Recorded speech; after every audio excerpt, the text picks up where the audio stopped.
নমস্কার বন্ধুরা, সবাই কেমন আছো? আমি আজকে ভিডিওটা দুপুর থেকে শুরু করলাম। অনেকটা বেলা হয়ে গেছে রান্না করতে। আমি আমার ননদের বাড়িতে রাতে ছিলাম, তো সেখান থেকে এসে বাড়িতে কাজ বাজ সেরে এইসব রান্নাবান্না করতে গিয়ে অনেকটাই বেলা হয়ে গেছে। আজকে আমি ভিডিওটা শুরু করলাম রান্নাঘর থেকে। প্লিজ এইরকম ধরনের ভিডিও যদি তোমরা দেখতে চাও বা দেখতে ভালোবাসো তাহলে অবশ্যই কমেন্ট করো আর লাইক কমেন্ট শেয়ার করো। তো দেখো, তোমাদের সাথে কথা বলতে বলতে ভাতের ফ্যানটা আমি ঝেড়ে নিলাম।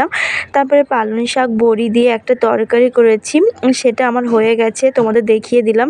আর এখানে আমি এই রান্না করি আর আমি সবজি কাটি, এই করে নিলে আমার হয়ে যায়।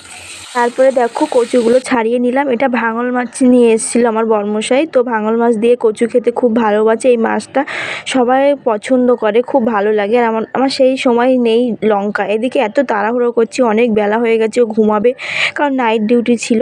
এদিকে লঙ্কা শেষ, আবার ছাদে এসে লঙ্কা নিয়ে গেলাম। এই একটা কাজ হলো যে লঙ্কা যদি গাছ থাকে না, তাহলে নিজের গাছ থাকলে না যখন খুশি সবজি তোলা যায় আর লঙ্কা তোলা যায়। যাই হোক, আজকে আমার মায়ের মতো করে রেসিপিটা বানাবো কচু দিয়ে।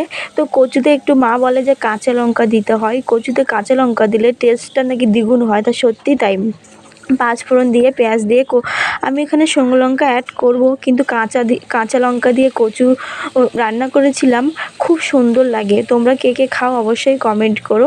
তো এই দেখো, অবশ্যই রান্না তো করতে হবে। আমার তো যত বেলা হোক সন্ধ্যা হোক, দেখো 12টা বাজতে যায়, রান্না তো করব। সব বাটি করে রান্না এইটুকু জিনিস মিক্সারে আমার দিতে ইচ্ছা করে না, কারণ ছোট বাটিটা সে খারাপ হয়ে গেছে। ওই জন্য যতটুকু পারি আমি শিলে বেটে আমি রান্নাটা করি।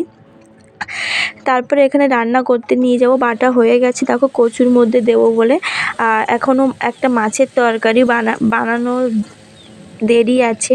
তো কেউ কিছু মনে করো না, কথাটা বেঁধে যাচ্ছে, মানে কি বলবো বুঝতে পারছি না, বড় ভিডিও তো ওই জন্য।